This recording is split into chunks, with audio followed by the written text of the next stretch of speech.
Hello, and welcome to our first Syracuse Surge Summit. On behalf of the City of Syracuse, Onondaga County, Syracuse University iSchool, CenterState CEO, and Microsoft, we're excited that you are joining us to get an update on what has happened in the past 18 months since Mayor Walsh, County Executive McMahon, and Dean Thomas announced Syracuse Surge, the multi-year strategic plan to grow Syracuse as a regional hub of innovation, modernize the economy, drive equitable growth, and prepare a workforce that positions Syracuse as one of America's smartest cities. My name is Donna Woodall, and I will be your event host and mistress of ceremonies. In my role at Microsoft, I am fortunate to have the opportunity to help drive public-private partnerships with cities, counties, states, and universities throughout the U.S. And in the 8 years since I've helped lead this work for Microsoft, I can honestly say that it's not every day that we see such a tight alignment between the mayor, county executive, university, and the business community as we are seeing in Syracuse. The commitment to achieve something greater for the region and its residents is unparalleled. That is why Microsoft is excited to be a partner in Syracuse Surge. We have a great series of conversations on our agenda today. We will open with welcome remarks from Mayor Walsh, who will answer the question, why Syracuse Surge? Then the mayor will be joined by leaders from the Surge partner organizations who will describe some of the early lessons learned, what key results can we expect in the next few years, and why we are committed to the success of Surge. Next on our agenda, we have Mark Muro, Senior Fellow and Metropolitan Policy Program Director at Brookings, whose keynote will contemplate where tech innovation centers are today and a proposal for spreading tech across America to help cities like Syracuse innovate and grow. Then we will turn our attention to what's going on inside the city with the Syracuse Minute from the Tech Garden, whose programs support the growth of regional businesses in various stages with a full range of incubation services. Following the Syracuse Minute, we will take a brief 5-minute break. And when we return, Jen Tift, Deputy Commissioner for the city, will discuss the technology trends that have shaped 3 homegrown companies and enabled their growth in the segment we call the new economy in Syracuse. We will close out today's sessions with 2 very exciting breakouts: opportunities for inclusive growth in our region, and finding untapped talent in your company. Now, before we get into the program, I want to cover just a few housekeeping items. Please keep your phone and camera on mute. If you have questions, please post them using the chat feature. There are some segments today that will include Q&A, at which time we encourage you to use the raise your hand feature so we can acknowledge you and respond accordingly. You can still register for tomorrow's event, which will focus on talent and innovation until 5 o'clock today. And this is a reminder to our speakers, given we have a lot to cover today, I will give you a 5-minute warning towards the end of your segment. And now I'd like to introduce Mayor Ben Walsh, who will update us about why he believes Syracuse is well positioned for the 4th Industrial Revolution, what is top of mind for the city, and his vision for where Syracuse Surge will take us. Mayor Walsh will also share how you, the local business community, can get involved. Mayor Walsh, please start us off. Thank you so much, Donna. It's really a pleasure to be with you and to be with everyone here. Certainly, this isn't what we envisioned when we first started talking about a Syracuse Surge Summit, but I think by this point, we've all gotten used to operating remotely and virtually, and I'm really happy to have this opportunity to to address so many of our partners. Really, I look at the purpose of this convening as twofold. One, as you'll hear about, we have a really vibrant and growing entrepreneurial community and tech community here in Syracuse, and we want to continue to build and nurture that community, and also expand partnerships both here in Syracuse and beyond through this program. On that note, we are very fortunate to have amazing global partners like Microsoft, like JP Morgan Chase, that have invested here in Syracuse and in our vision for Surge. And we want to continue to grow and nurture those relationships as well. So again, I'm really excited for the next 2 days and for everyone to get to know each other a little better and to hear about all the exciting work that we're doing and hopefully identify new opportunities going forward. So again, before I get into it, just want to again thank all of our partners, Microsoft, JP Morgan Chase, CenterState CEO, Onondaga County, so many more, Syracuse University. As you said, Donna, we really are fortunate that we have true alignment within our community, public, private sector, nonprofit sector, and I believe even in spite of the pandemic that continues to pay dividends for us. So I just want to take a moment here and talk a little bit about what is Syracuse Surge. I continue to get asked that question, and it's an important one for all of us to understand. So the way we define Syracuse Surge is that it's our strategy for inclusive growth in the new economy. So you've heard about the many exciting programs and opportunities we have here. And as we continue to advance these opportunities, we want to make sure that we're doing it in an inclusive way that benefits all in our community. To take a step back a little bit, really the impetus for Surge was really driven by, unfortunately, Syracuse showing up on the kind of top 10 list that you never want to be on. In 2018, we were in the top 10 cities with the highest poverty rate. And rather than throw up our hands or dwell on the negative, I saw it as an opportunity, and we saw it as an opportunity to really dig into those numbers and to determine what is driving these statistics and how can we begin to change them. And so we convened a team and we dug in, and a few things emerged that we saw as directly tied to our poverty rate that we could do something about. One, even more important now in light of the pandemic, connectivity. Internet connectivity is a real challenge here in the community. We have a digital divide, and that is again even more pronounced now than it was when we first identified it. So we really wanted to start looking at how we can become a more connected city.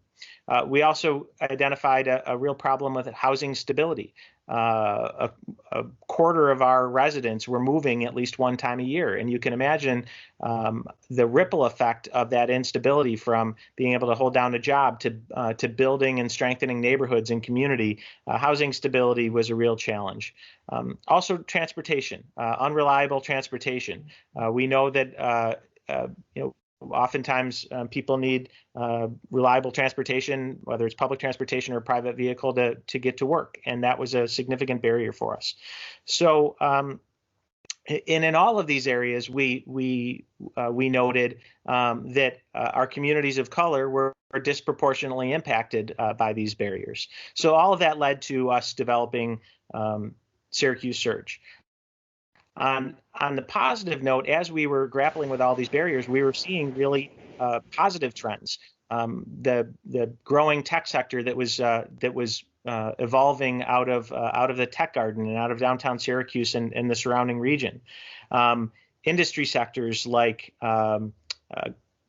connectivity, autonomous systems, the Internet of Things, AI, robotics, machine learning. We're really incubating and beginning to grow here in the area. So again, it was the question of how do we take advantage of those opportunities, grow and nurture those opportunities, but to do so in a truly inclusive way, which again gets to what Syracuse Surge is all about. So if we can go to the next slide, I want to provide a little bit of historical perspective for where we are today. One way that we found helpful to do it is within the context of industrial revolutions. So if you look back at the history of the city of Syracuse, we really grew and thrived in the first two industrial revolutions. First, through the growth of the salt industry and transportation through the Erie Canal. And then into the second industrial revolution, as manufacturing grew throughout the country, that really helped us to be able to develop a strong and diverse middle class. It was really in the third industrial revolution where we lost pace with many other communities as computing really grew and took off. And so that's what led us to this point where we are now entering into the fourth industrial revolution. And we really see this as a once in a generation opportunity for us to not only catch up, but to accelerate in the fourth industrial revolution, which again is driven by those industry sectors that I talked about, the importance of connectivity and the Internet of Things. And as I mentioned, we have some real strengths there to build on, but we see Surge as really the mechanism for how we grow and thrive in the fourth industrial revolution. Next slide. So as we start to better understand what Syracuse Surge is, this visualization hopefully gives some context for specific initiatives in the city of Syracuse. But it's important to note that Surge isn't a specific project or a specific part of Syracuse.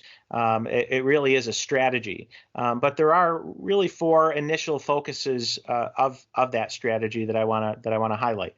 First is technology infrastructure, and I'll get into that more momentarily here.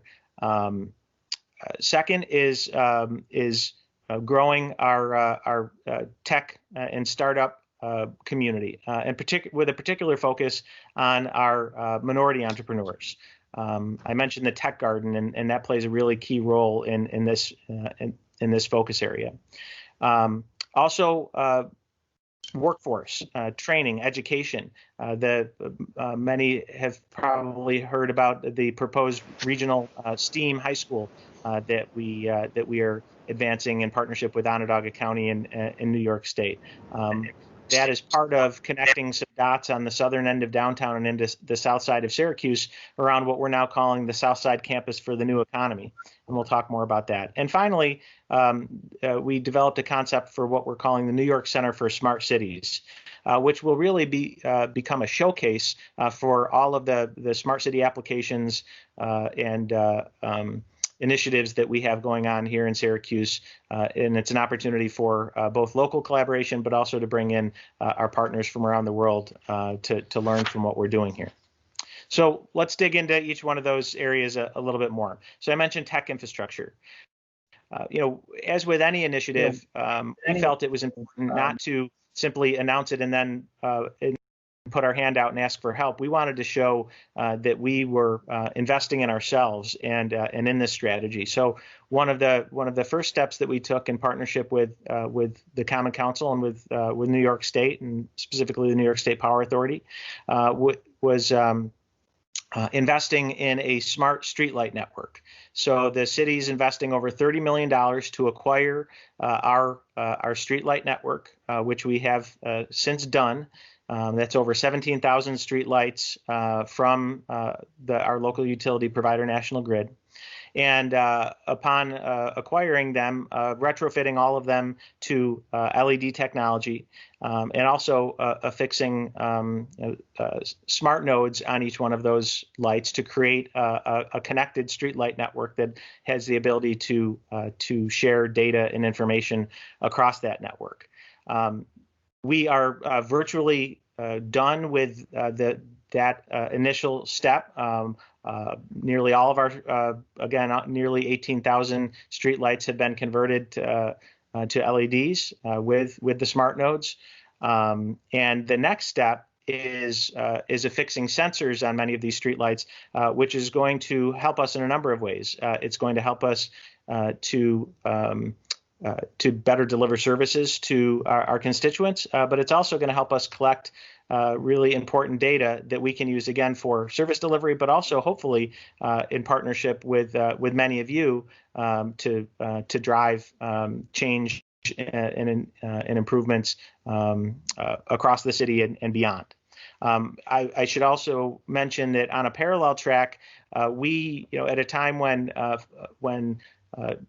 the telecom companies were looking to develop and deploy 5G technology, cities really had a decision to make. There was understandable concerns about the financial operation of those partnerships, as well as other considerations.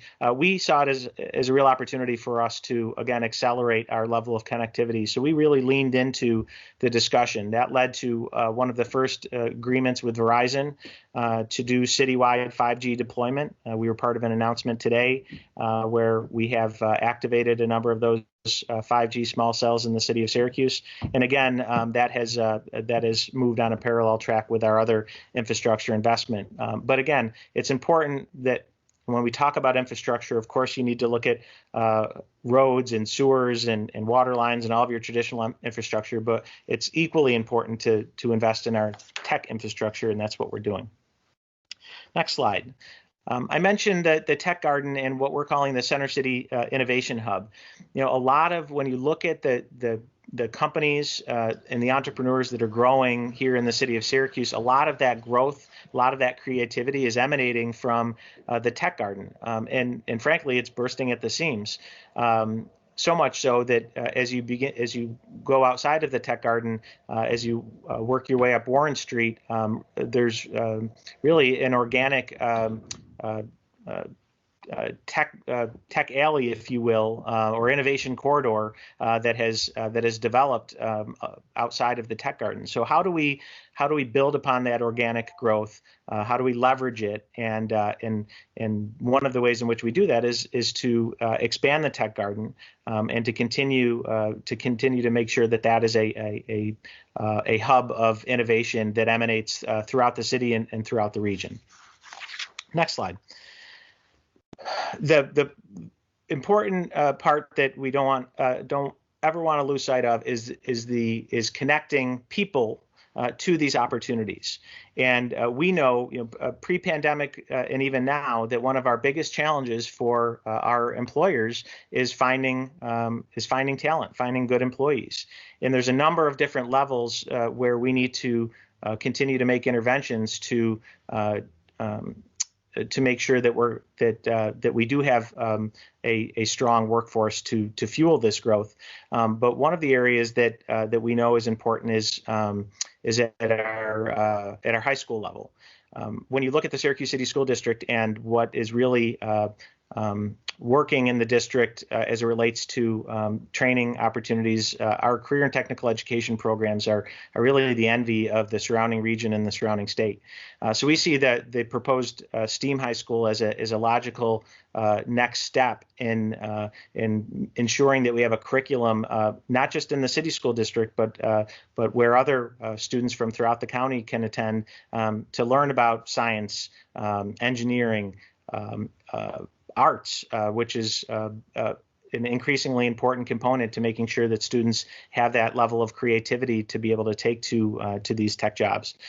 So moving forward, making progress on the STEAM school through the partnership with Onondaga County, New York State, connecting the dots around the South Side. The proposed STEAM school is about 2 blocks south of the Tech Garden. About another block south is SUNY Educational Opportunity Center, our go-to workforce development partner. And so we're working with EOC to expand their facility and their programming. And then again, as part of that, looking at the transportation piece of the workforce development solution. And we see an opportunity with our investment in tech infrastructure to advance the next iteration of public transportation in Syracuse, which is bus rapid transit. So all projects in varying levels of advancement that again are key critical points that always tie back to those barriers that we identified as we developed Surge. Finally, next slide, I mentioned the New York Center for Smart Cities. We really saw an opportunity here to make sure that what we're doing here in Syracuse benefits people far beyond here. With the investment in our smart streetlight network, it created a need for us, which is to have a municipal command center where we can manage network, we can share data and information. But we wanted to go beyond just a traditional municipal command center and really create a unique and dynamic space where you can have the public sector and the private sector, the nonprofit sector, eds and meds, all working side by side, using that technology infrastructure to support their various missions and ultimately to help fuel the growth that we're talking about, but also to learn from each other and to have a space where people can come from around the world and learn about what we're doing here and bring those ideas back to their communities. New York State has designated Syracuse as the state's flagship smart city. And with that designation, again, we see both an obligation and an opportunity to ensure that what we're doing here in Syracuse, again, benefits people far beyond our borders. That is Surge in a snapshot. I think the last thing that I want to point to, if we go to the next slide, is just, again, noting the progress that we've made just over the past 18 months.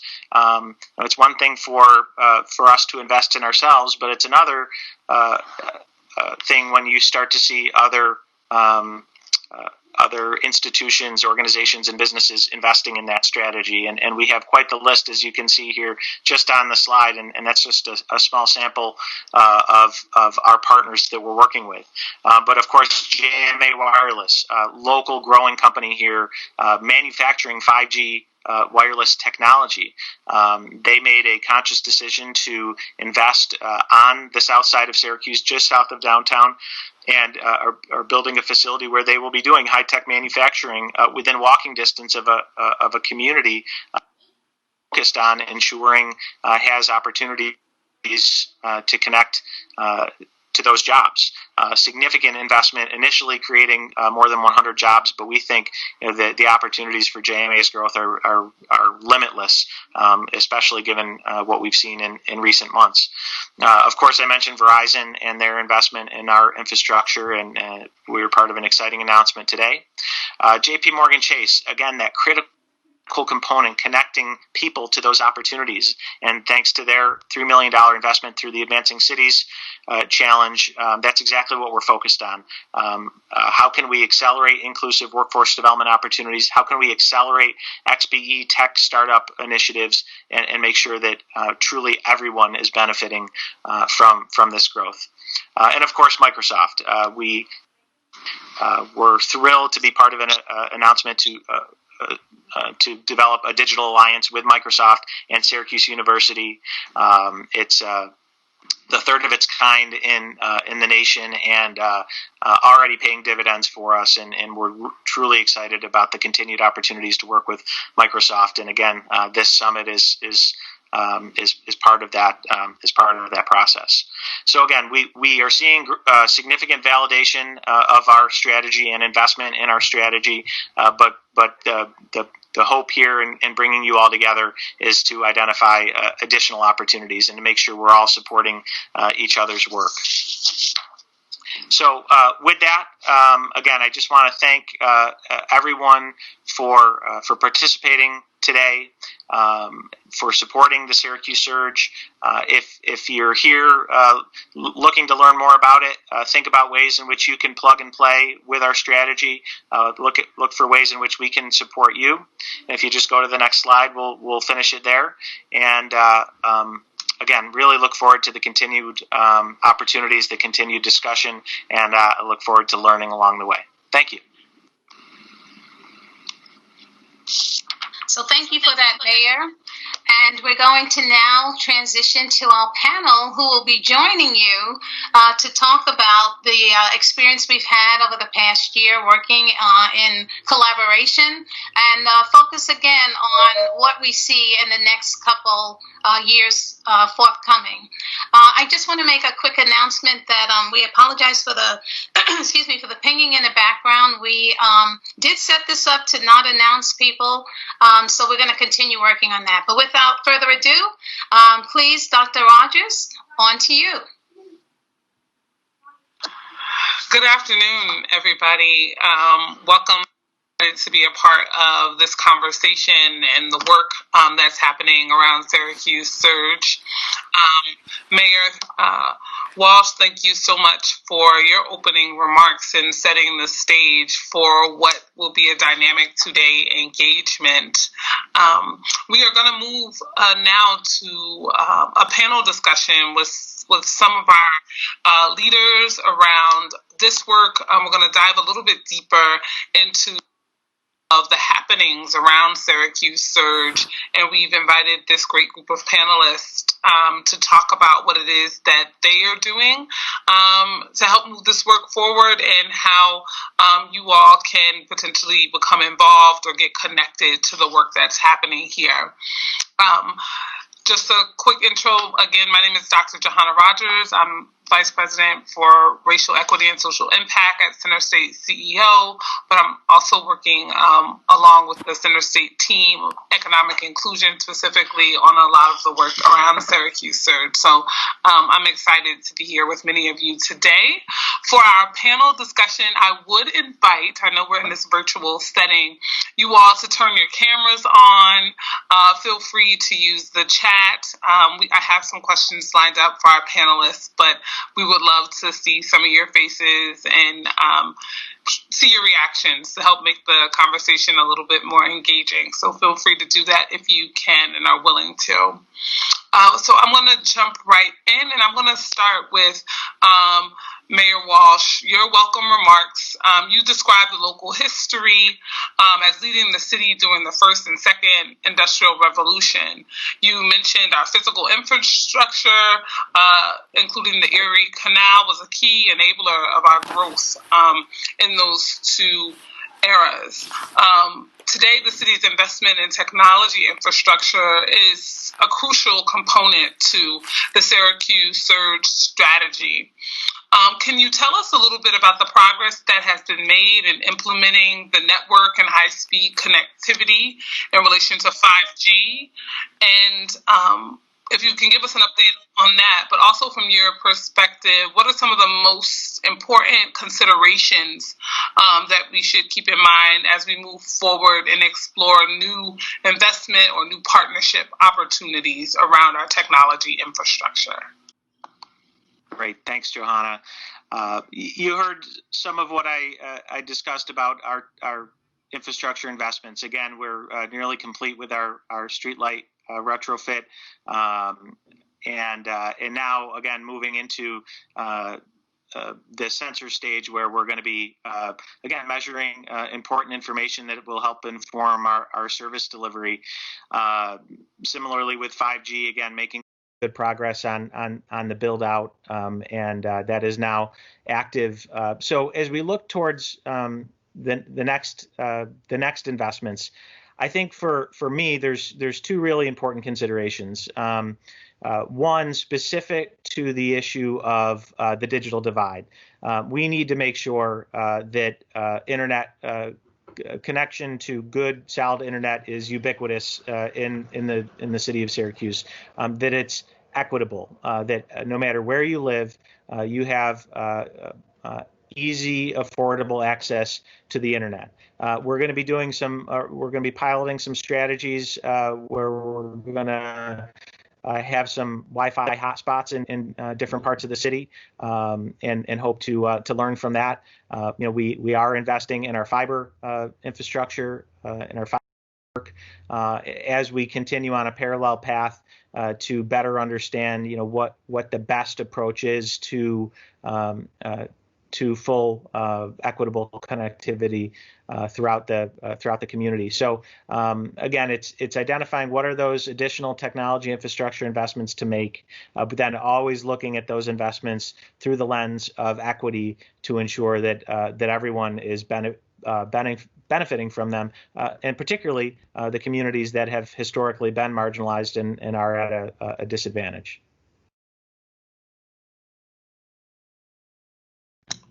Thank you, Mayor Walsh. I think those are really important pieces to keep in mind as you talk about inclusivity and the ways to bring the community together and make sure folks are included.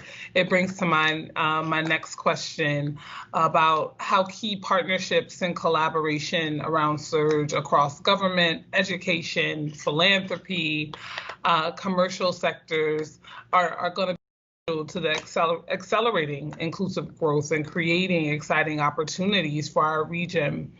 One of the opportunities that has created a lot of buzz locally and statewide is the proposed STEAM high school at the former Central Tech site located downtown. And so I want to ask our county executive, McMahon, can you spend a little time talking about the process to build support for the project locally and at the state level, and maybe provide a little bit of insight on how this project will fit into building a more inclusive tech community through some of the workforce development strategies associated with the school, or what some of the key successes will be in the coming years in relation to the STEAM school and Syracuse Surge. Yeah, well, again, thank you for having me on, and certainly the mayor really got us off to a great start. And I think overall, to your point, Doctor, when you look at the partnerships, that's what really makes our community special right now, with these amazing partnerships and everybody kind of rowing in the same direction. And that always hasn't been the case. So STEAM is a really amazing opportunity that the mayor touched on, the success that the city school district has had with some of their curriculum. Again, I believe the mayor's correct. It is the envy of the region. And how do we look at this as more of a regional opportunity? And basically through the work of the city, the school district, the county, our partners at the state, OCM, BOCES, our suburban districts, we came together as a community, got specific legislation to have the first countywide STEAM school in the state of New York. Since that process, logistically, the county will bond for the improvements at the old Central Tech school. The school district will be in charge of running the school, but it's really an opportunity to address the needs of our young people in areas that we know they're going to need to compete in, but also to the point that the mayor was making, this is really going to address some of the workforce opportunities and the workforce development challenges that our existing employers have had and future employers will need. So this is really a game-changing approach that we're really, really excited about for us to continue to compete and develop talent for our existing businesses, but also many of the opportunities from people probably here today that may be looking at our community as a community they want to invest in. So a great partnership, first of its kind in New York State, and we look forward to hopefully starting to build out that building in the near future. Fantastic. First in the state. That's amazing. It brings me back to a point, I think, in the mayor's opening remarks we heard about during the first and second industrial revolution. Syracuse had a growing middle class and people throughout the city that prospered from opportunities in manufacturing and other sectors, right? And so the focus on it, an inclusive opportunity is so central to Syracuse Surge, and we keep hearing that over and over again. And I think, the ambitions with the STEAM school and some of the projects that we've already mentioned will help, or hopefully help, to make sure that families from all neighborhoods have the skills and access to opportunities to not only be self-sufficient, but to thrive in this new emerging economy. And that, I think, is really motivational for many of us around the work. But I want to ask Meg O'Connell of the Allen Foundation, from your perspective, what are some of the key ways in which, for you all, Surge is reinforcing inclusive development in our city? And what are some of the biggest opportunities in the next year that can be helpful to that acceleration? Thanks, Johanna. Yeah, I think when the mayor started, what's the end goal of all of Surge and what the mayor and the county executive are working on? And it's about people thriving. And we know that our community has had some people thrive, but not everyone thrive. And so what Surge and the potential for Surge and the role that the Allen Foundation has been in this partnership, and the county executive talks about it as partnership, because nothing's going to happen unless everyone comes together, has been around the creation first of this, what we're calling the Salt City Market. It's a huge investment, $25 million, right within the footprint, a block or two away from the Tech Garden, mostly because we know that if we want great XBEs to want to live and work in Syracuse and play, they need a place to do that. We need mixed income apartments, and we also need an opportunity for them to have experiences that have the diverse ethnic cuisines, the food entrepreneurs that we have in that market, as well as a downtown grocery store. So those things just build upon what the Surge initiative is trying to make happen. And then the second part is as part of the South Side Campus for the New Economy, we have been working for over 3.5 years, really in partnership with our national partner, Purpose Built Communities, to really come together to also identify that neighborhood as an opportunity where people have not traditionally thrived. It was a great neighborhood at one time, but there was really considerable opportunities to really make that, again, a place where XBEs and the entire community has the opportunities for people to really meet their full potential. So I think that those are just some examples, and going forward, there's just more and more, and it's part of just building an ecosystem that is going to support XBEs and really the next generation in the future of the city of Syracuse. That is great. Mixed housing, misuse of housing, diverse culinary cuisine, all sounds really fantastic. But I think when you think about comprehensively what you just described, Meg, is a space or a city that's really aiming to thrive and think about all of the elements that is required for a community to do that in an inclusive way. Which brings us to our next panelist, John Hatala. Because I think of the work that's happening and the spirit of collaboration, the vision that has been set forth for our community, Syracuse really excelled in a national grant application to the JP Morgan Chase organization. We were one of 5 cities in 2019 to receive $3 million through the Advancing Cities Grant program. What differentiated Syracuse from nearly 250 other cities that applied for the grant? And John, that'll be part of what we want to hear from you. How does Syracuse differentiate from that 250, those 250 other applicants that applied? Because JP Morgan Chase is investing $500 million in cities as a part of the Advancing Cities program across the country. But what are some of the lessons learned about inclusive growth from those other communities that we should take to heart here in Syracuse? Well, first, let me say it's an honor to be part of this panel today, and thanks for having me, Dr. Rogers. Very, very proud of Syracuse for being one of the 5 inaugural winners last year of Advancing Cities, and the other cities were Chicago, Miami, San Diego, and Louisville, and Syracuse was a standout for sure. Just to step back a little bit in terms of the Advancing Cities, how it all came about. At JP Morgan Chase, we believe that there's a pressing need to expand access to opportunity and promote inclusive economic growth.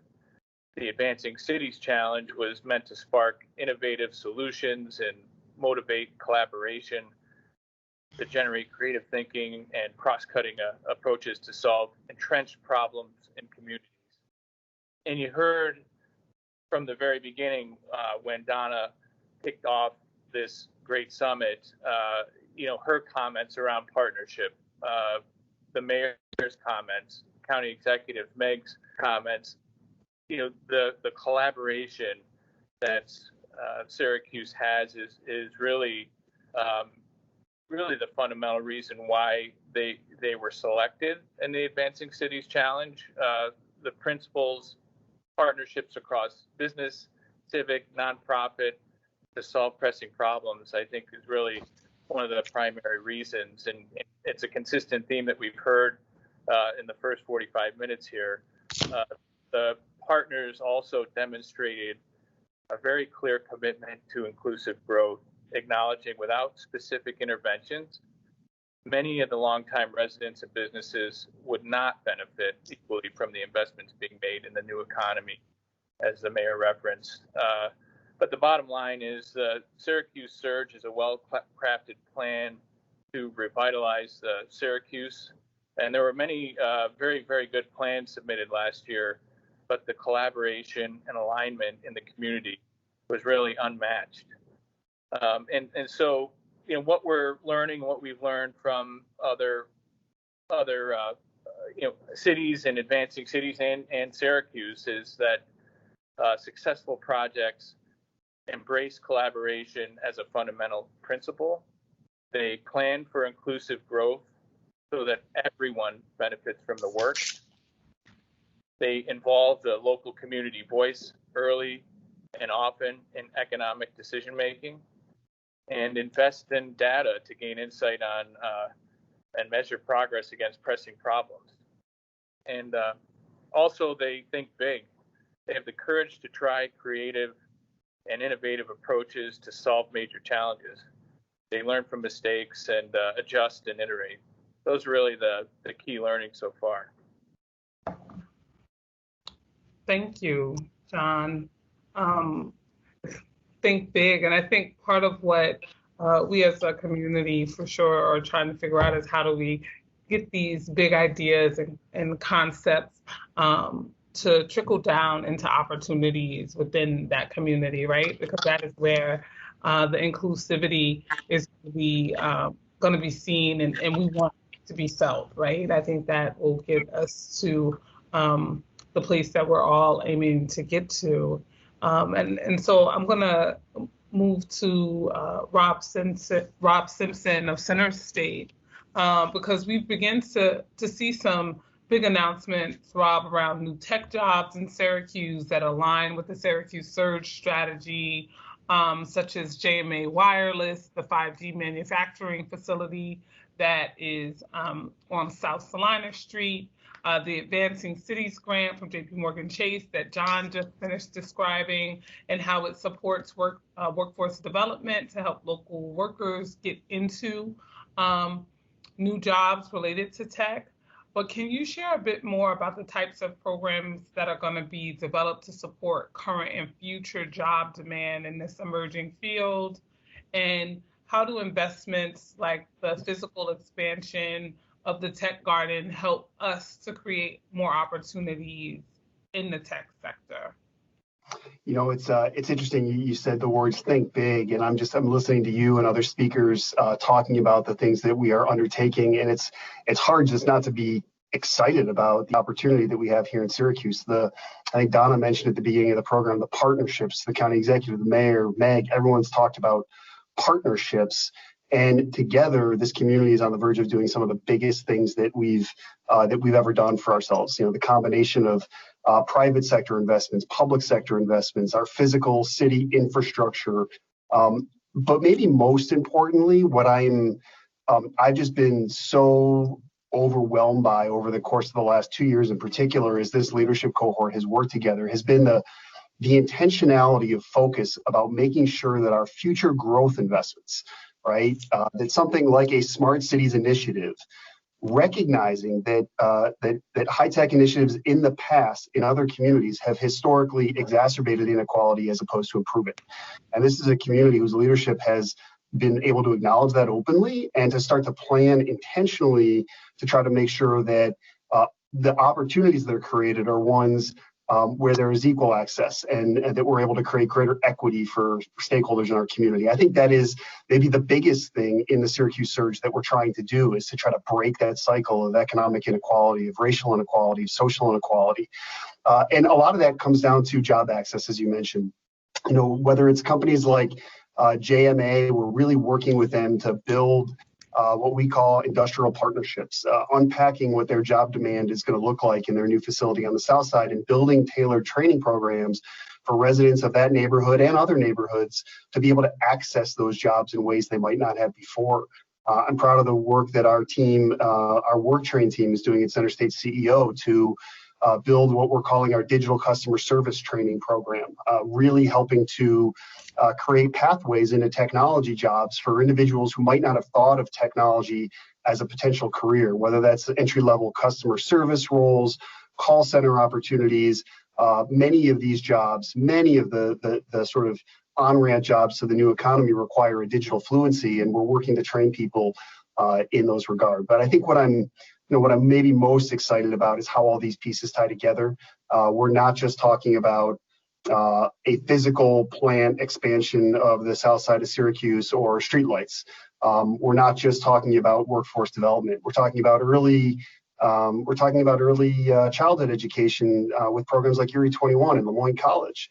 We're talking about entrepreneurism, and we're talking about how these pieces knit together into a more holistic future for Syracuse and Central New York. So I've probably never been more bullish as I am right now. I mean, I know that sounds a little crazy coming on the heels of a global pandemic, but the energy, the partnerships, the leadership that we're seeing in this room and beyond, I think is a force to be reckoned with, and I would certainly not bet against Syracuse over the course of the next couple of years. Don't bet against Syracuse. Thank you, Rob. And I think Gretchen is here and going to talk a little bit about not only have we gotten JP Morgan Chase to step in and support and affirm the work and the vision that has been set forth for our community, but others are joining the effort. Another big announcement related to Surge over the last year was the creation of the Digital Alliance between the city, the county, again, Syracuse University, and Microsoft, right? And this collaboration helped establish Syracuse, again, setting a record as one of the first smart city hubs for Microsoft in the United States. Gretchen, what is it about Syracuse that attracted Microsoft to enter into this unique partnership? And what are some of the key takeaways for the first 9 months of working and engaging with us? And if there's some big opportunities that we're looking ahead to see in 2021, where can folks step in and kind of work together or become a part of those efforts as well to support the different audiences that you all are looking to get engaged in this new partnership? Well, thanks, Dr. Rogers, and thank you, Mayor Walsh, County Executive McMahon, Dean Thomas, citizens of Syracuse, for your partnership. It is really exciting. I love the conversation on the panel so far and the thinking big, and I think that wraps up a little bit of, sort of how we came together on this unique partnership. So it started actually with a person named Jack Ryder, who was our former CFO at Microsoft US, an SU alum, and also an iSchool board member, and really made us aware of the opportunity and the leadership and the vision, if you will, of Syracuse and the aptitude and appetite for private and public partnerships, which I think you're hearing today right here now on the panel. And so we are really uniquely positioned at Microsoft to really help facilitate that cross-sector partnership between public sector, really including municipalities. You mentioned, Dr. Rogers, on the education, healthcare, and the commercial industries, and bringing that all together to make something quite big and quite special that we're seeing here in Syracuse.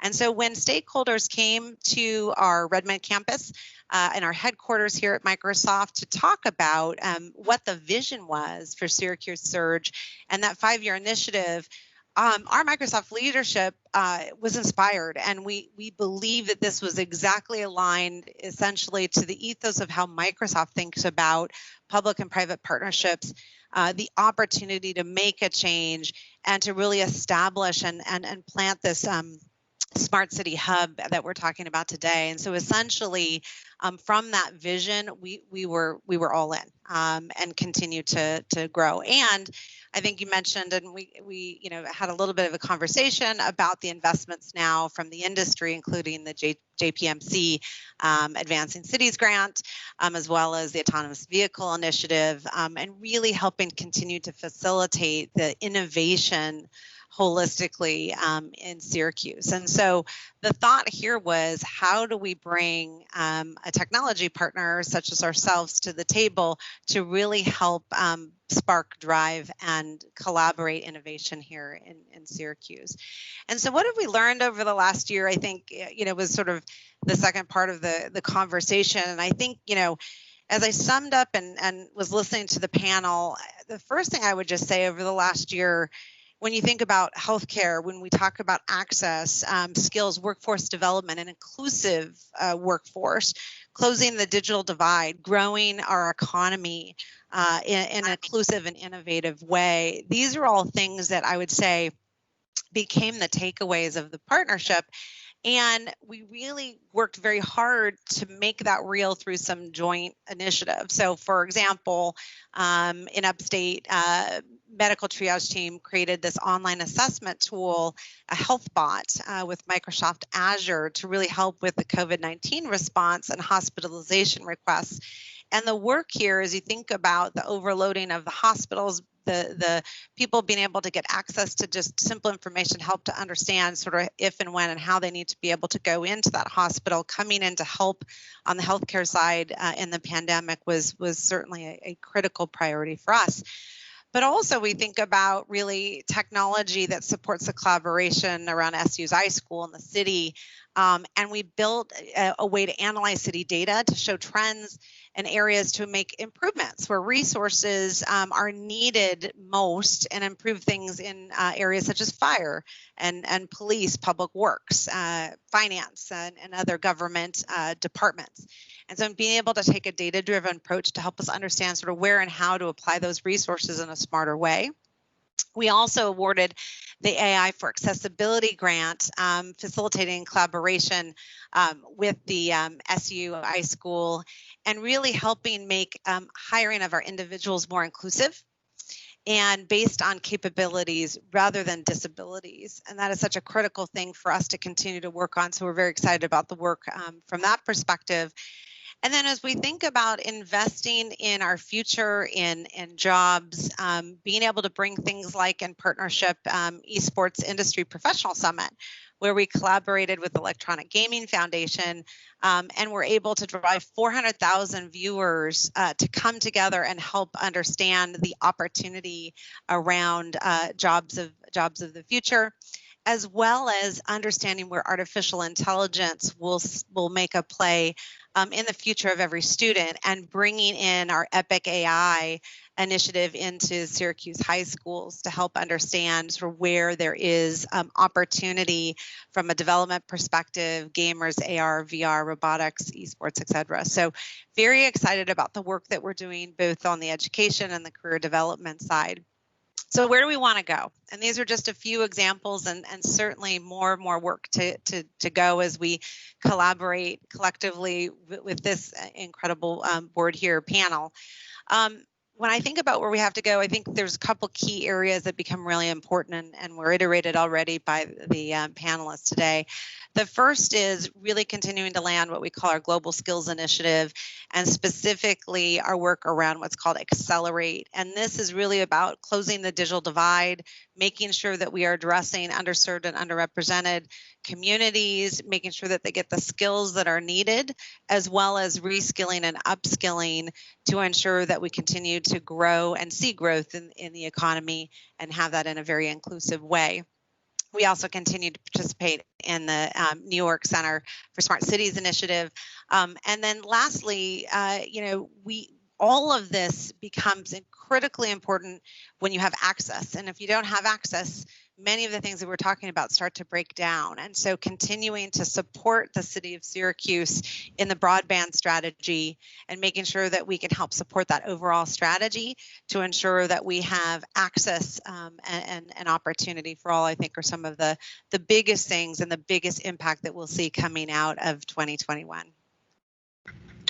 Thank you so much for that, Gretchen. And just like so much that has already been talked about, there's a lot of things to look forward to. I think I would reinforce from the projects and partnerships that are forming that there's still opportunities to get involved. And we hope that those attending today are taking notes and thinking about ways that they could contribute to the efforts. Before we close out the panel, we have a couple of minutes. And so I'm really going to hold you guys to, and ladies, to a word or a phrase. In 5 years, if there was a word or a phrase that would describe what would be happening in Syracuse as a result of the work that we're putting in currently, what would it be? And we're going to start with Meg O'Connell. I would say it builds on what we've talked about and encapsulates all we've said. Innovative, intentional, inclusive transformation. All right. John Hatala. In the spirit of Dr. King, living the dream. Sounds good. Rob Simpson. I would hope that we'd look back and that the Syracuse Surge would represent for us a social, emotional, and economic alignment of interests, a sort of acknowledgement, if you will, that growth and equity are not mutually exclusive, but rather they are mutually dependent. Powerful. Gretchen. I think similar to Rob, I would say empathy and action. And that is really about seeking to understand, listening, learning, leading with empathy, putting empathy into action around everything that we do as we move towards an inclusive economy. Thank you. County Executive McMahon. I agree with what everybody's saying, but if I had to say one word 5 years from now that I think will be reflective of these efforts, it will be opportunity. And it will be opportunity for those who haven't always had it, and opportunity for all of our residents. And this will drive regional opportunities as well. Thank you. And last but not least, Mayor Walsh. Everybody stole all my answers. I got a couple more in my back pocket. I'm going to go with transformational, and also an oldie but a goodie that I always like is Renaissance. Nice. Well, we want to thank you all for your participation and vision and leadership around Syracuse Surge. And I'm going to pass it back to Donna. All right. Yeah, that's right. Thank you so much. And thank you to our illustrious panel here. We are so grateful for your time and sharing, the what I would call pearls of wisdom about where we are, where we're going, and where we see ourselves 5 years from now. That's how we tell a story. So thank you again. And now we're going to transition into our next segment. So I'd like to introduce Mark Muro. Today's theme is about technology growth. Mark is with the Brookings Institution Metropolitan Program. He's going to share with us about the rise of technology hubs in this next segment called Spreading Tech to More of America. I'm so delighted to introduce him because he's going to bring us insights about transformative innovation hubs and how Syracuse made the list. So with that, Mark, please take it on. Hey, thanks so much, Donna. And what a great panel. And I'll add the word thriving, but that maybe it's beginning to happen already, not 5 years from now. You guys are really killing it in Syracuse. So, but good day, everybody. I just want to thank you, Mayor Walsh. Thank you to our longtime Brookings friend, Rob Simpson. Great job, Donna, on moderating that great group. And I want to thank our Microsoft friends for getting me involved in this. So it's truly a privilege to join you.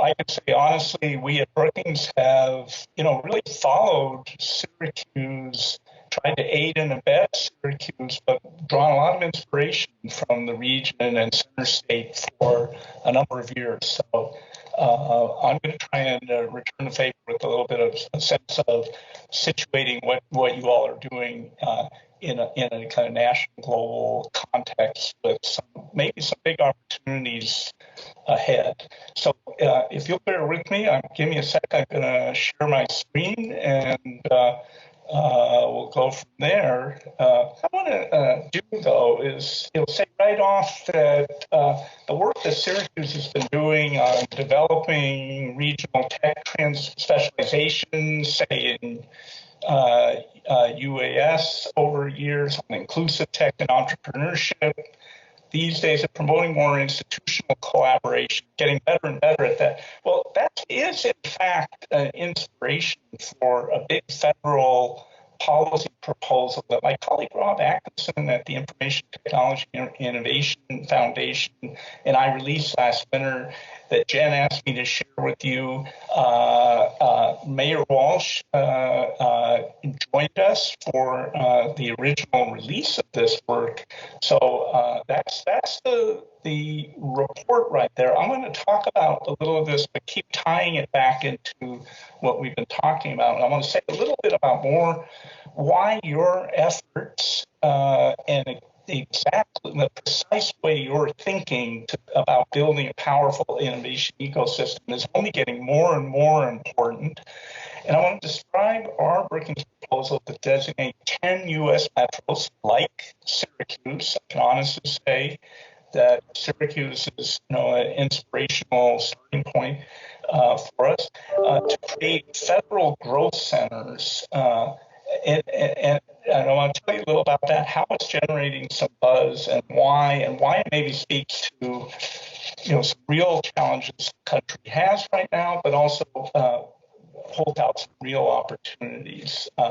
So doing this, I want to underscore that you and Syracuse have been way ahead on what has now become, I think, a genuine moment in which it's being much more recognized that tech and innovation are central, that there are dozens of really promising places around the country like Syracuse that are ready to emerge as new hubs, but that many inland places and middle-sized places have been somewhat locked out of the kind of growth we think is possible and locked out from the benefits by a series of market problems that need to be addressed by, we think, stronger national intervention to help places get to the next level and get on to that true growth trajectory. That's the message we've been advancing, and I want to fill you in a little about this.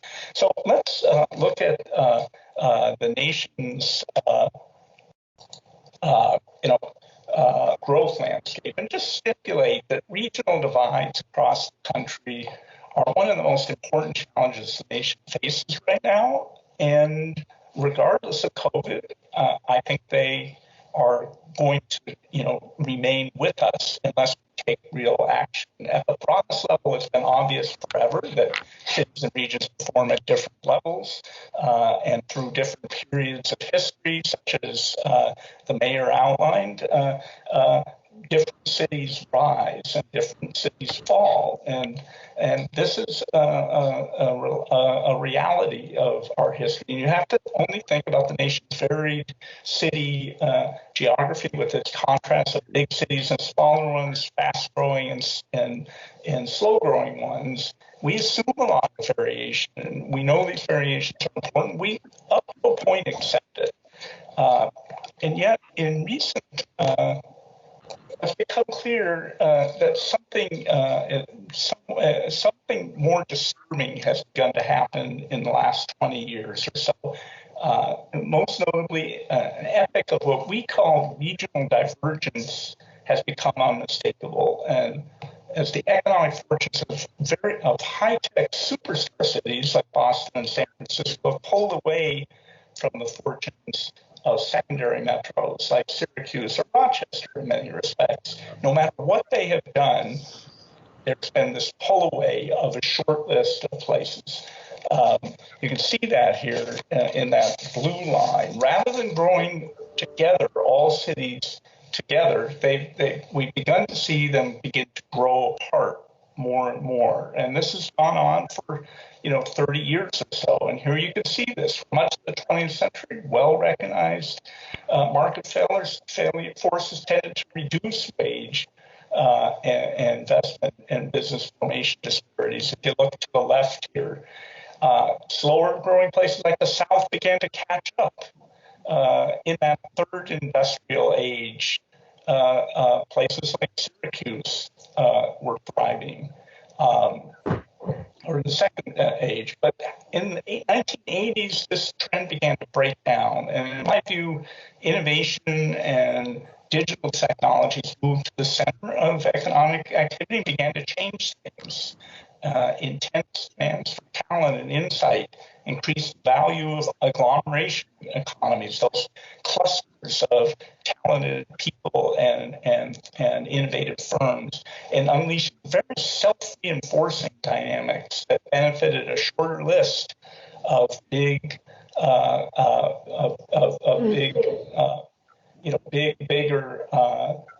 coastal places. Amid these conditions, as you can see here, convergence gave way to divergence as a top tier pulled away, and a middle tier of places were. The point I was making with the slide with the curves is that places were diverting from each other. So, then going to the next slide, it's important to note that there's no area in which those divergence between places had widened more than in the innovation sector. We measure 13 of the nation's most essential R&D and STEM worker-intensive industries, electronics, semiconductors, et cetera. And you can see in this decade, the top 20, again, about 5% of metros really began pulling away. And we showed that if you look at the next slide, something like 90% of the nation's tech growth in those 13 industries was concentrated in just 5 places: Boston, San Francisco, San Jose, Seattle, and San Diego. And really all other places were either going sideways or losing some of their share. This is progress on share, growth or loss of share of the industries. And Syracuse held its own, shed a few of these innovation jobs, but not a huge number. But you get the drift. There's a kind of winner-take-all dynamic in tech in the country. And a very short list of superstar metros is dominating. Lots of places are adding jobs, but they're not adding share. And I think the stakes have really gone up. So, what should we do about this, if anything? Let's go to the next slide. Neither markets nor local action alone will solve this problem, I think. Regional divergence reflects these huge titanic trends, and these trends reflect really profound shifts in the nature of the economy. If we go to the next slide, you can see that to the latter point, we really have moved from an industrial order in which industrial siting has given way to more and more to the dynamics of talent, innovation economics.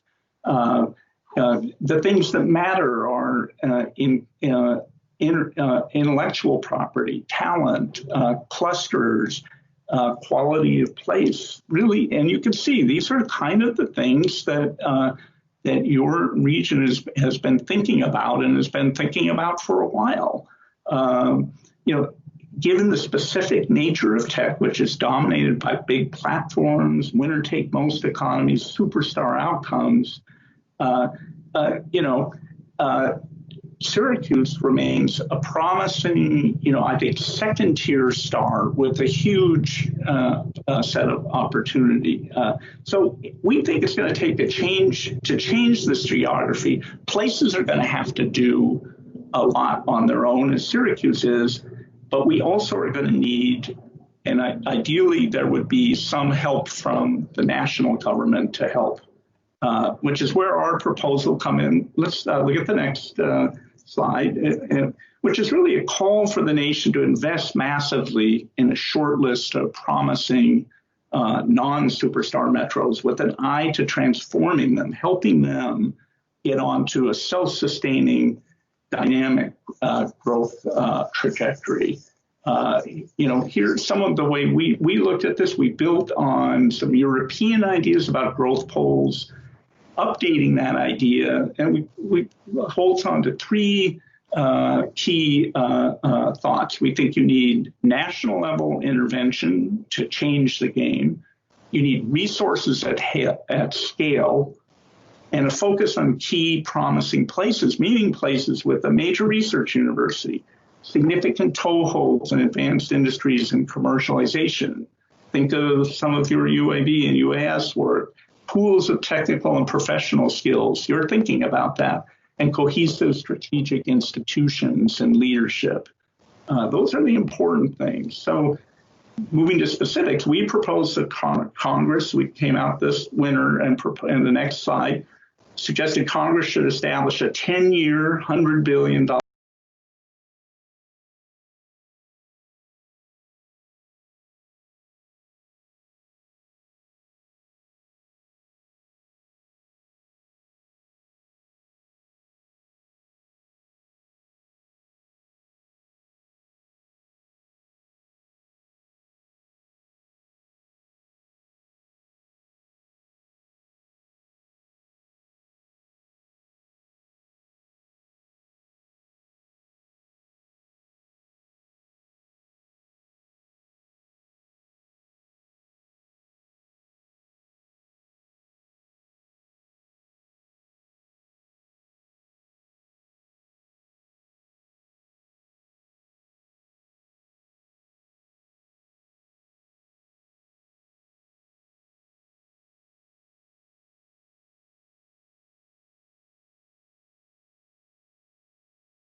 You got to choose the City of Syracuse logo for your picture, by the way. That seems fair.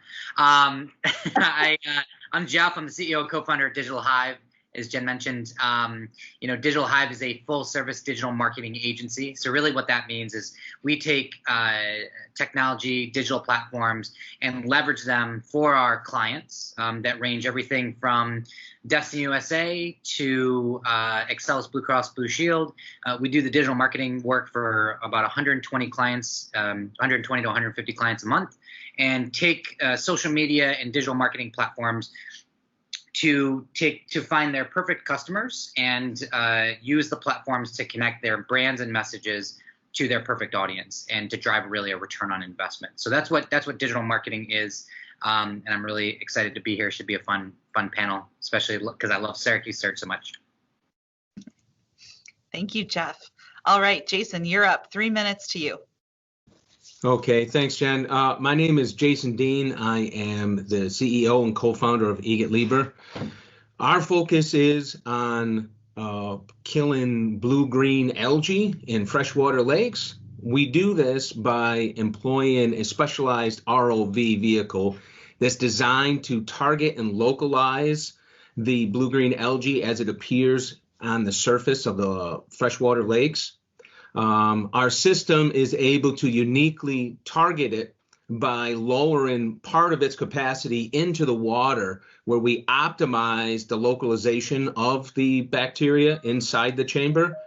And we do so also by incorporating a plethora of technologies that do not utilize any chemicals in the mitigation of the blue-green algae. Our system is quite portable. It's able to traverse all over a lake, and this is unique in that it is not a fixed system, which is often deployed by other lakes that have the blue-green algae problem. So ours, again, is a robotic vehicle that's able to attack the algae very, very quickly and efficiently. And by doing so, we restore the water's quality very quickly. And thanks so much. Kristen, why don't you do a quick intro?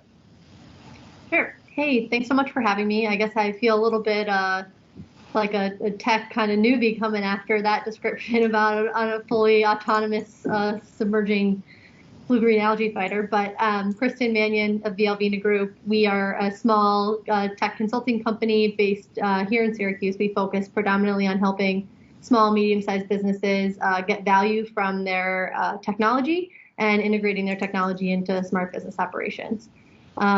So we've been around for about 3 years now, and I've had the pleasure of meeting a lot of awesome folks here in Syracuse. As Jen said before that, I was kind of off other places and did the boomerang thing. So I'm very excited to see all this work happening around the tech space and with Surge, and think it means really positive things ahead. So like I said, thanks for having me.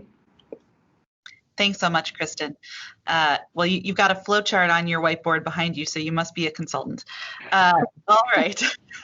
Next question I wanted to direct to Jeff.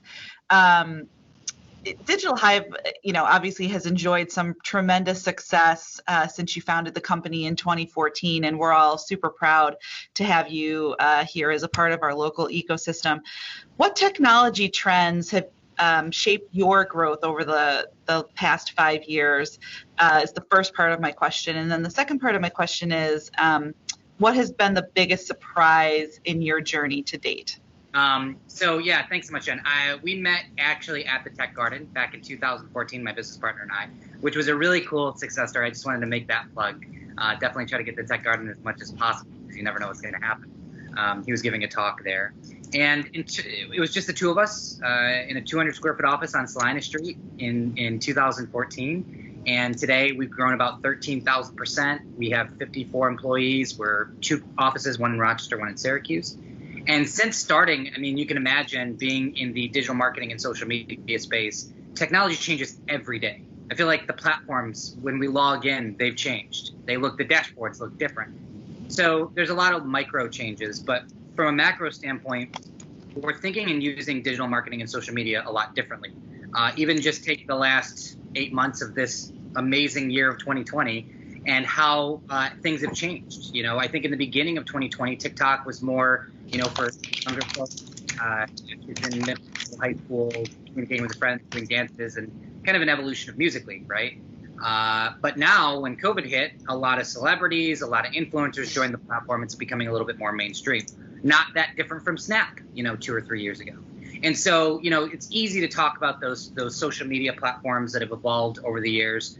And, you know, our job is really to stay at the forefront of what digital platforms, what social media platforms are really users are using, so that we can connect our businesses and their messages to their perfect audience in the most cost-efficient way to drive that return on investment. Because at the end of the day, we're not a lot different than a financial advisor. Our clients give us money. Our job is to invest it in Facebook ads, Google ads, whatever the thing is going to be that's going to yield them the best return on investment.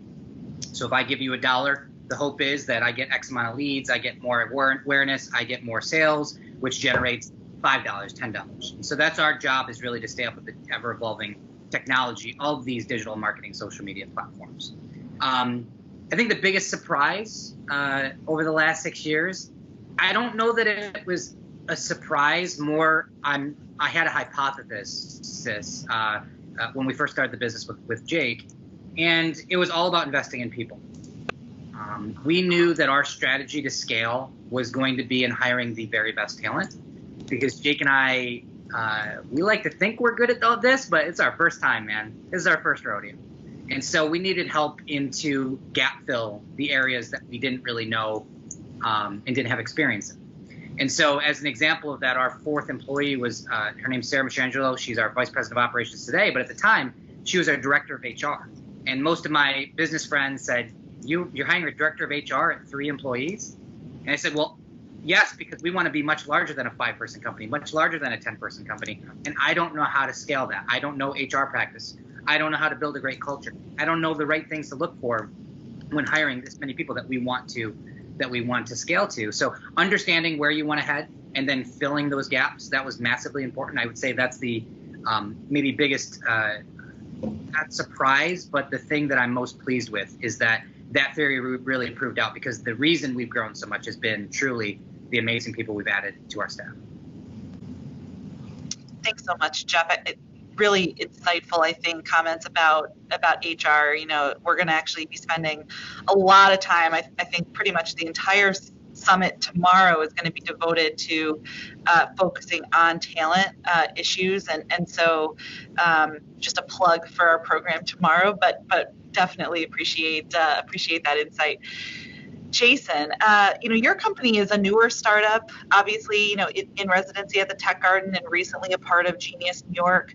You know, we heard Joe earlier describe the Tech Garden services, and he did a nice job with that. Can you maybe share some insights from your perspective, kind of going through the Tech Garden now? You know, what it's been like to work with the Tech Garden, and help you establish, you know, your company, and what do you think is the most important thing that you've learned from that Genius New York experience? Sure. Thank you. The Tech Garden really has been a godsend to our company. When we first went to the Tech Garden upwards of 2 years ago now, I ended up bringing a different technology other than the ROV. The ROV was born through the Genius program. I brought a different technology some may have seen on TV that captures and eliminates ticks from your lawn. I'm an engineer, so I overbuilt this apparatus. And what the Tech Garden really was able to do was say, okay, that's wonderful. You've solved that problem, but now tell us about your customer discovery, you know, which ultimately shapes the final product, right? So, you know, I built this very expensive apparatus that worked, but no one was really going to pay for it. So what they did is they walked me through the customer discovery process, helped me to refine my approach, and also understand what the customer pains were, what were their values. That's directly related to what they're willing to pay for a product, right? So through this whole process, I ended up redesigning the entire apparatus. and I was able to produce a product that I am now in talks with Home Depot with. That would not have been possible without the Tech Garden. And so, just even in terms of developing your business plan, again, as engineers tend to be the inventors. So you create something, you solve a problem, and only then you then look back at it with a feasibility lens and say, well, can anyone afford this? What's the market, right? We like to solve problems, but oftentimes you don't end up considering the feasibility of that particular product in the market. So the Tech Garden really helped me with that aspect, really developing the total product, which then took me into Genius. Genius New York ended up being this prestigious group, this mysterious group that was in the back of the building that, we'd only hear stories about. I didn't know much about the program, but when I decided to try to enter into the program, I knew I had to come up with something really unique and new and that's where I ended up tackling the blue-green algae issue, which is a problem here in upstate New York as well. They also helped me to refine the process of prototype development, right? So any R&D, up-and-coming technologies here in Syracuse, when you're developing your product, you really want to focus in on the MVP, or the minimum viable product. That's a big one, because if you start by building something very, very expensive, what you'll end up finding out is that oftentimes you could have built it much cheaper, far less effort, and instead what you want to do is you want to focus on producing a product that gets feedback from the field, and that's what we did. And so we ended up building, instead of a $150,000 boat, we built a $50,000 boat, and we've learned so much from it. So again, the Tech Garden provides just a plethora of resources that any firm that's coming up, especially in R&D, you really need to consider all of these different facets other than just solving the problem. So again, I can't say enough about the program, because I wouldn't be speaking to Home Depot currently without them. I had something that no one would be able to afford. It's funny to look back at it, but yeah, I mean, the greatest thing that I took away from it, I think I've mentioned it a few times, is to know your customers. Everybody here in business here, they know that's a big one. You have to know your customers. You have to know their pains, their values, and really their feedback is going to shape your ultimate product. So that's the biggest takeaway from both organizations. Yeah, thanks so much, Jason. I could tell by your comments here a little bit of an MBA now from your work at the Tech Garden, as opposed to just an engineer. So that's really great to hear. Kristen, so you have probably the broadest vantage point of the group as a consultant to the industry and a leader in digital transformation. Wanted to get your perspective on what do you think are some of the most exciting trends in emerging technology today, and how do you really see those playing out here in our local Syracuse and Central New York market? Yeah, absolutely. It's a crazy, huge, vast world out there when you say technology. So I'll pick a few, but I don't think anybody could even get to an exhaustive list. I think that just primarily the kind of accessibility of technology right now is pretty amazing. It's probably one of the things that's changed the most in the last 5 years is the concept of freemium technology, where you can sign up for something and try it for 3 months, or up to a certain number of users, or up to a certain amount of data records. And that change in the software world, I think, has really caused a big explosion, because everybody now can really get on, and there's a super low barrier to entry. That can be a little bit of a double-edged sword, because you can get yourself a few years into using a system that maybe doesn't actually do what you need it to do, but it's free, and so you just suffer through it. But I think that's been a really cool kind of macro level in the technology world. I think, the work that Joe mentioned, the Tech Garden is interested in the IoT space, Internet of Things. That's the idea of digital twins and connected distributed sensors that are collecting real-time information and feeding that back to a central source is, it's almost impossible to overstate the value that can have. Comes with a lot of risks, but can have a really high payoff. And I think that's a very exciting space. That's really what it means when we say we're going to put sensors on things or, have a better, network. Those are all things that are going to be huge, huge enablers to getting IoT to being a real thing that we all just start to really become accustomed to. And then, the other one that I think is especially interesting, and I'll call it out just because I know the world that you live in, but I think there's so much happening in the marketing technology space that's really quite amazing. And, if you're not looking at that marketing tech world and thinking about how you look at your users, or if you think you're a small business and therefore you can't afford it or it doesn't apply to you, I think that we are all experiencing it as consumers of different technologies, of Google and Facebook and everything else. And the idea of not taking advantage of that, I think, is a really short-sighted one, because there are so many platforms out there. And, personally, I would love to see folks here in the area really taking advantage of that so they can leverage all the benefits that come with it, because that's really what's going to allow you to grow and what's going to allow you to touch a much, much larger group than you could necessarily meet regionally or face-to-face. And there's just so many good options out there, and they're all working on kind of the latest and greatest when it comes to, profiling and artificial intelligence and pattern recognition in users. And those are really serious kind of topics, and I think that they can be really powerful for companies. So that's just a few things in the software space. There's a whole lot more also in the hardware space, and we have some amazing partners in the area who are doing a lot with that.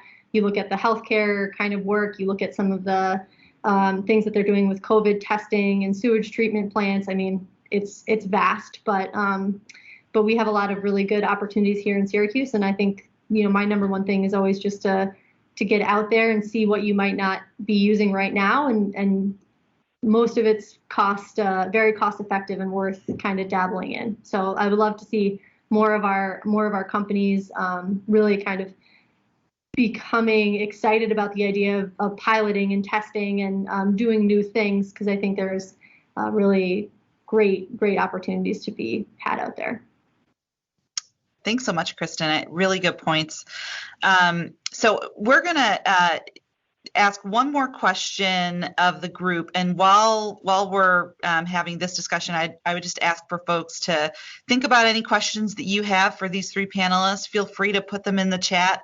We're going to try to take at least one or two audience questions before our time is done, and we're trying to get this group wrapped up in the next maybe 5 to 7 minutes. So while you all are thinking about a burning question that you have, I'll throw this question out to the group.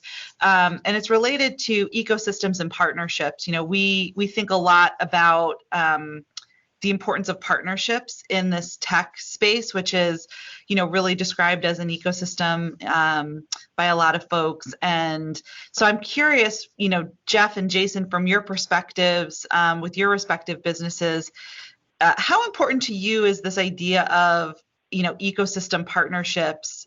Are you engaging in those today? And kind of what do you think about partnering with, other tech firms or other companies as a part of your growth strategies?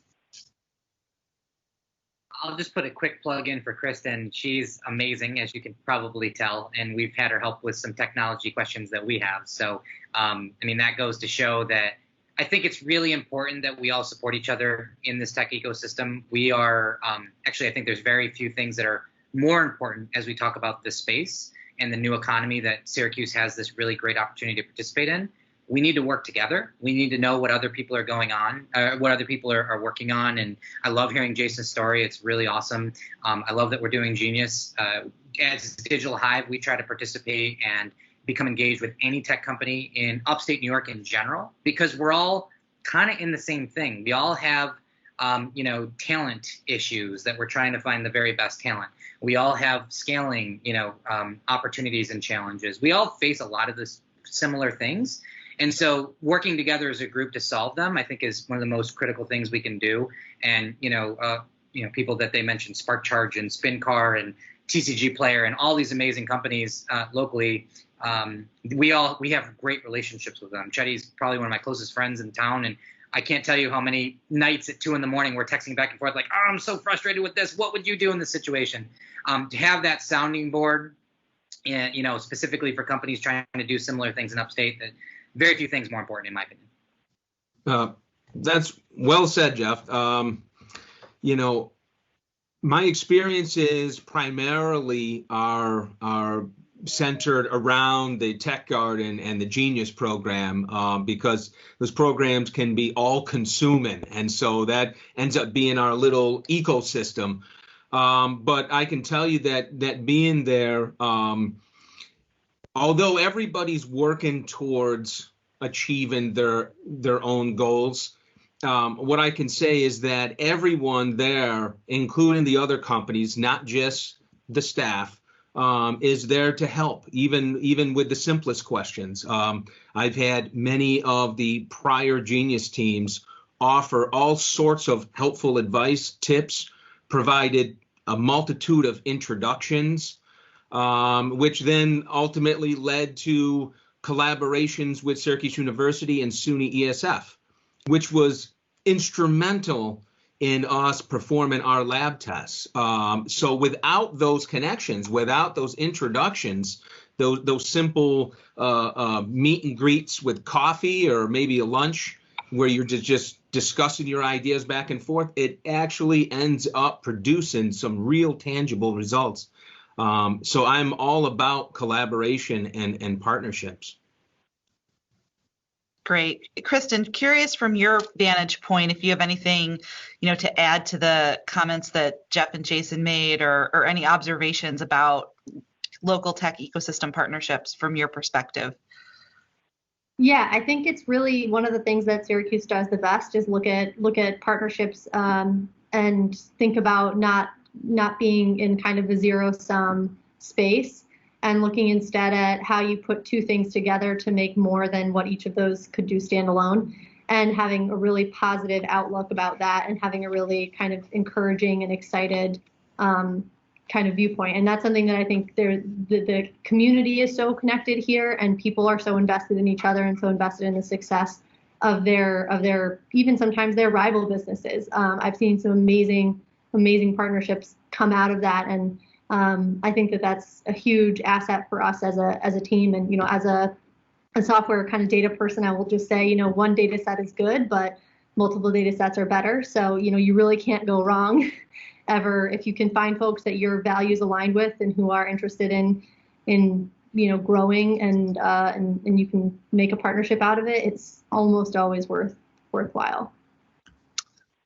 That's really great. Thanks, Kristen. Okay, so we're running a little short on time, but I did want to at least get to one of our audience questions. So we'll do a real quick around the horn, maybe a minute apiece, and wanted to recognize Jim's question in the chat. He says, agreed that we need to work together and support each other. What are you doing within your businesses to support diversity and inclusion in your workforce, or even with suppliers and clients? Anyone who wants to take that can go for it. I'll just say for us, I'm so glad you asked the question. It's one of the most important topics. We talk about it every week in our leadership meeting on how we can create a more diverse workforce.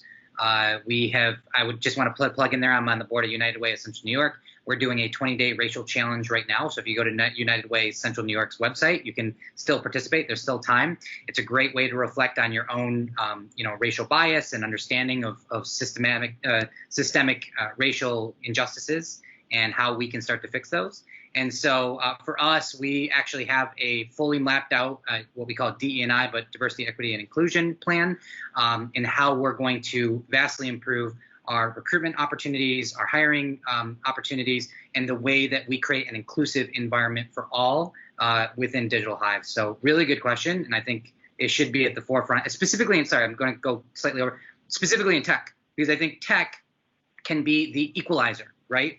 For issues with diverse populations that aren't able to have the same opportunities in education. Maybe they can't go to college for whatever reason, whether that's, economic reasons or whatever barrier. Being able to learn how to be a developer, being able to learn how to do Facebook ads and Google ads, there's very, very low barrier of entry other than getting the internet, right? Which is why Syracuse Surge is so important. So becoming a smart city is so important. So I'm just really, really excited about this topic. And I think tech has a unique ability to help solve and make really great strides towards more equity. So. Yep. Yeah, we think so too, Jeff. Very well said. I'm being told that we have very, very limited time. So I'm going to, at this point, I think, cut off our really great panel and give a really big thank you to Jeff and Jason and Kristen. Really good insights. I think you three really bring some very unique perspectives. And if any of you can hang out and answer, any of the questions or comments in the chat, I think there might be one other, looks like more of a comment. Feel free to do so, obviously, and feel free to stay with us for the balance of our session today. And with that, I'm going to turn it back over to our Mistress of Ceremonies, Donna. Well, thank you. Thank you to the panel. I'm giving you a round of applause. I love that segment. I absolutely loved it. Inspired by your entrepreneurship and starting these new businesses and growing the economy, for all of us. So thank you so much for that. And thank you, Jen. You are a fabulous moderator. I really enjoyed it. Thank you again to all.